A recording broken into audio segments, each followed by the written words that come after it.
Hey, hey, ho, ho, welcome to the show. Hey, hey, hey, ho, ho, welcome. Alright. Spetchy, a character wrought in mystery, the shadow that keeps lesser souls up in the night, the terribly mean meanie who's been picked apart and scolded for the same three things by anyone who's ever owned a voice recording device and heard of Daft Pina, which is why she's not who we're talking about.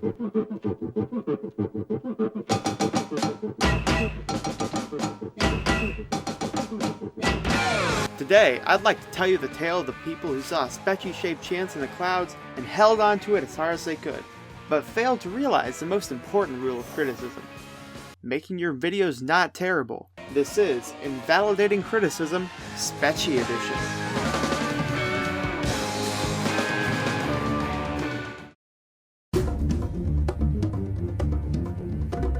Spetchy speech here has been talked about to death, so to summarize, I'm going to play a clip from Indigo Gaming.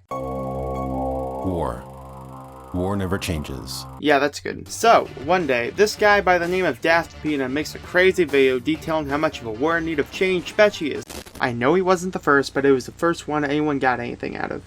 This video becomes his first video not about Jane's expression to reach 100k views, and establishes him as a guy who makes reviews. Bada bing, this dude makes a video on her. Bada boom, this guy makes 2 videos on her. Bada shlam, these cranberries make videos on her. Suddenly, the world's in a panic. Spetchy rants are popping out of nowhere. People are starting to give him catchy titles. Even the not interested button doesn't help. Then, a serenity hits the scene. The world is finally at peace. That is, until...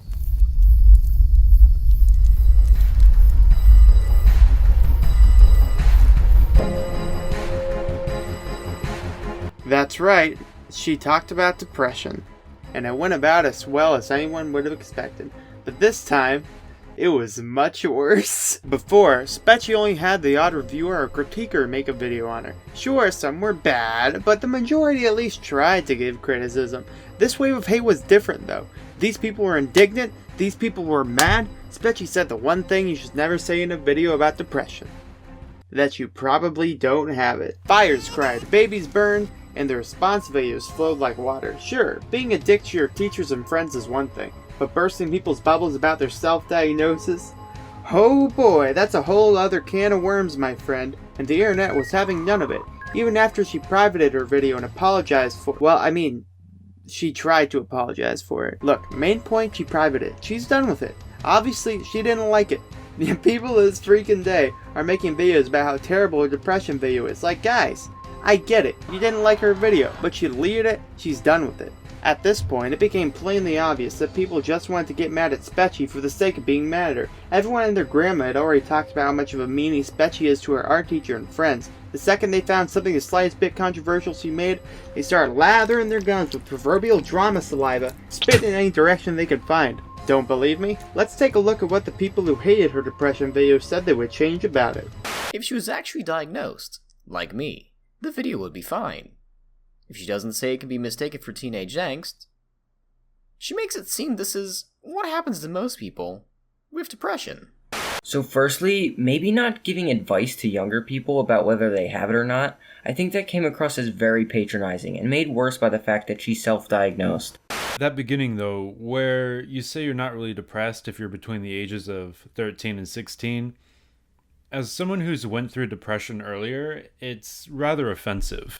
She blames teen angst for kids feeling depressed and says it's not depression. Seems like they're all on the same page, right? That's great for when you're not making a video on a topic. Now sure, there are some good ones, but a large majority of the videos touch on the exact same points that every other one did, which is a bit of a problem for a genre of videos centered around giving different and interesting opinions. Shout out to my least favorite commentary channel, Turkey Tom, by the way, for being the only person I asked about the Spetchy video who didn't say something about her talking about teen angst as the reason the video was bad. But hey, maybe I'm just being naive. I mean, this video must have been pretty gosh darn bad to garner such a strong reaction, right? The video probably just had very little in the way of content, and the videos being made on it, more of a PSA, showing people the error of Spetchy and her cruel remarks regarding depression. Luckily, I acquired the video in question through the use of my amazing investigative skills and some intense scrutiny of the internet, of course. Now, let's see how terrible this video was. The first thing that surprised me about the video was that it's actually about 10 minutes long. Now if you only paid attention to the commentary videos, you'd think it was about a minute and a half, and there's a good reason for that. That part was terrible. Yeah, she simultaneously states that she probably has depression, and that you probably don't. Or more specifically, 13 to 16 year olds probably don't. But to be fair, who else watches her videos besides them? And honestly, if the rest of the video was half as bad as that, I'd be completely on board with all the rants and stuff. But it wasn't.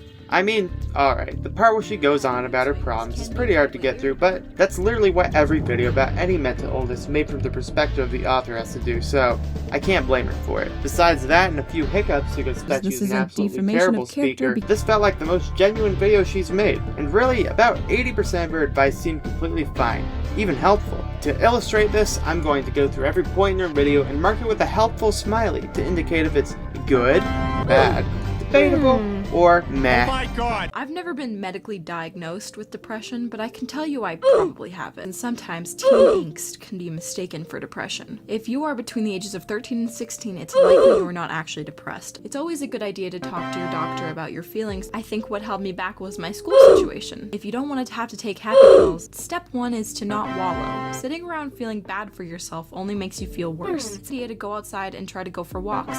So instead of sitting around making Vent AMVs or blogging about how depressed and sad you are on Tumblr, go outside and do things. Don't use depression as a crutch. And yes, I am not medically diagnosed, so maybe I have no idea what I'm talking about. Can't leave your house because you're depressed is no excuse. And use the I'm depressed or I have anxiety as an excuse to be a complete dickhead. Taking antidepressant isn't a bad thing. Step 4.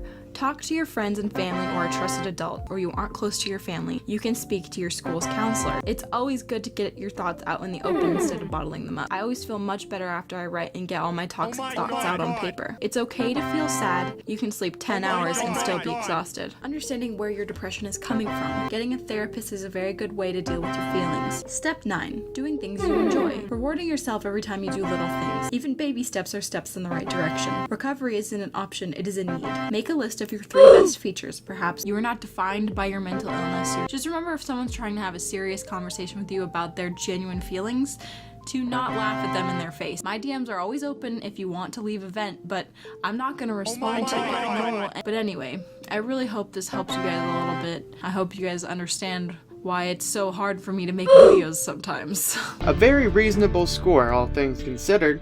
So why the hate? Well, there was really no other option.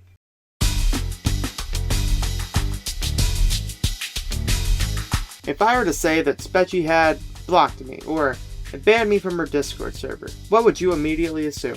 Maybe I gave her a constructive critique, or how's about I mentioned a certain critic's name one too many times? I could have leaked her address, killed her family, spammed an unfunny Barack Obama meme 1,000 times, but what people immediately assume is that Spetchy was unjustified. Take a look at this clip from Nifty Robo's commentary crusade on Spetchy. To which we argued a bit, and pause the vid if you want to read the full thing. Basically, Spetchy said that I insulted her, even though I said what I said in a very polite way. No, you didn't. You walked into Spetchy's server, acted like you caught her on something, and then acted like it was criticism. There was no criticism in your message, my dude. What exactly were you critiquing? Let me ask you this, Nifty. What would have been the reasonable way to take this message? She could say, no I don't, or yes I do? The only way you can fathom her responding to you would be in an offended way. And sure, Spetchy's response wasn't the best. But if you expect me or anyone to believe that you waltzed in there for the sole purpose of helping Spetchy make better content, you have another thing coming. Really though, I don't blame Nifty. When everything you see about Spetchy is how she can't take criticism and blocks everyone she sees, it's hard to believe that maybe you didn't word your criticism in the best way and cause an unneeded argument between you and the Spetchmeister. This is what we call a self-fulfilling prophecy, ladies and germs. Guy number 1 tells guy number 2 about the bad eggs Bobby makes. Guy number 2 goes to Bobby's and is forced to eat some eggs. Surprise, surprise, guy number 2 isn't too keen on the eggs Bobby made. Just replace Bobby with Spetchy and eggs with objection to legitimate criticism. Or something, you get what I mean. You're expecting Spetchy to be a jerk and make a bad video about depression. She makes one that's like a 6.5 out of 10, and you all see her as the next Mito Trebek. Just replace the strangling with Objection to legitimate. Nowhere is this better seen than with Discord and Twitter, where people will tout their Spetchy blockings as a badge of honor, even when they get blocked for just actually being a dick. Turkey Tom and people will flood her Discord shouting criticisms at Spetchy until she bans them, validating what they believe and causing the process to repeat until the end of time. Now it's at the point where people think just mentioning Daft in her server will get you banned, solely because of how triggered she is at the intense amount of godly criticism you threw her way. When I've been in her server for like 2 months or so, and I've really never seen that happen ever. Disregarding, of course, that Spetchy herself says she's never banned anyone because of that. You guys do realize that when you do that, you make Daft seem bad, right? Running into her servers and telling Spetchy how terrible she is and how much Daft roasted her just makes him seem like he facilitates that kind of behavior, basically invalidating his criticism in the minds of Spetchy and the rest of the storytellers you claim to be trying to help. Criticism that instead of levying at other people, you could be taking yourself. Allow me to present a character profile for you all, and see if you can guess who it is I'm talking about. Okay, so a monotone and seemingly spiteful 13 to 20 year old female makes videos about different topics. These topics revolve around her opinion on things. Depression, YouTube, her art. Okay, she uses a very small amount of art assets in her videos, and they are generally extremely bland due to minimal editing, conservative use of new poses for her character. Oh, and she misuses words in an attempt to sound smart, and her art style changes every 12 seconds. Ooh, is it Spetchy? Nope. Girls look better in a real tight sweater. Girls look better in a real tight sweater. Every video on Spetchy besides like 4 are either insanely boring or legitimately awful. 99% of the time it's just the guy giving Spetchy criticisms on aspects that they themselves should improve on. Cup Noodle Doodle talking about how her art is bland and uninteresting. Floa redlining his mic about how salty and edgy she is, and Darius calling Spetchy an idiot when he can't even cut his video in a way that doesn't leave a half second of extra audio at the damn set.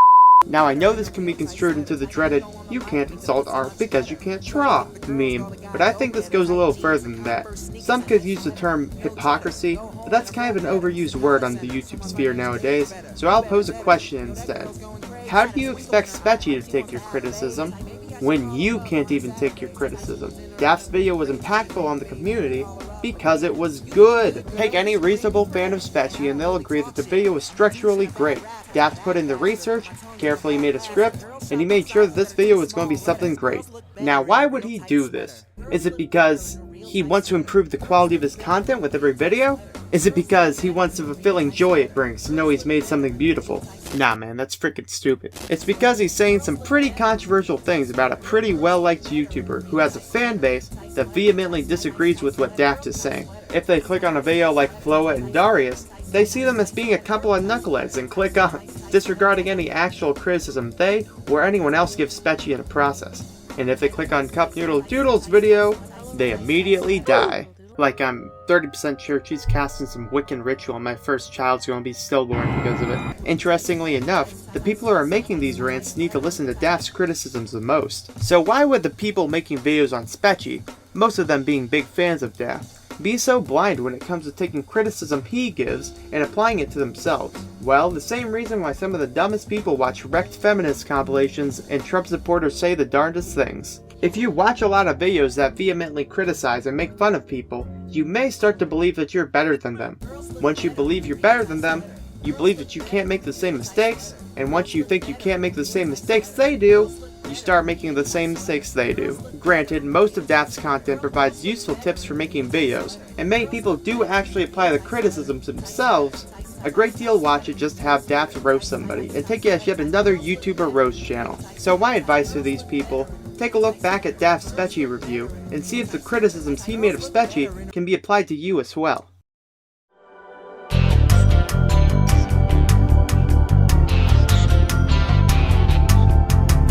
So, to all the people watching this and thinking about making a Spetchy video, don't. But there are actually some examples of Spetchy videos I really loved. Staxolotl made a very reasonable and rational video that was pleasantly optimistic. Josh's Broken's video was crazy hilarious with an amazing theme. Douglas's video was terrible, but the guy's an absolute riot, and well, that's about it. I didn't even really like Jar's video on her, which is generally touted as one of the best. It just seemed to restate what everyone already knew about her and didn't really add anything new to the table, which is what the problem is. At the end of the day, the issue with these Spetchy videos isn't that they're poorly edited, poorly researched, or even that they're bandwagoning off a popular topic. The thing I hate the most is that each of these video makers' hearts of hearts, they knew that they didn't have anything new to bring to the table. I would prefer a still image talking into their $10 microphone about something I haven't heard pertaining to Spetchy 100 times over to Just a Robot's well-edited and recorded restatement of what everyone already thinks he would say.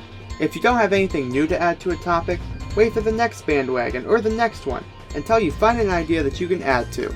Every person has a different set of experiences and ideals, so the idea that so many people would say the exact same thing about someone is pretty suspect. At the very least, try to find a different theme for your video, like what Josh's Broken did. Boiling his video down, he didn't really say much that was groundbreaking, but he did it in a way that was extremely entertaining and felt completely original. If you want to make a video on a topic, ask yourself one question. Why would someone watch my video rather than someone else's? So maybe the next time you see a popular topic, you won't end up making something you regret. In any case though, thank you all so much for watching, love you all, smooches, mwah, and I will see all you in the next video. Goodbye. Yeah, some days I feel unfazed, like when I'm with my friends with a cup raised. On Monday, I got a gun raised, suicidal, do or die until hump day. Then I go right back at it like an automatic. More drinks, more songs, more beats to rap. I need a shrink, I'm gone. More time keeps passing, no watch, no thoughts at all. Just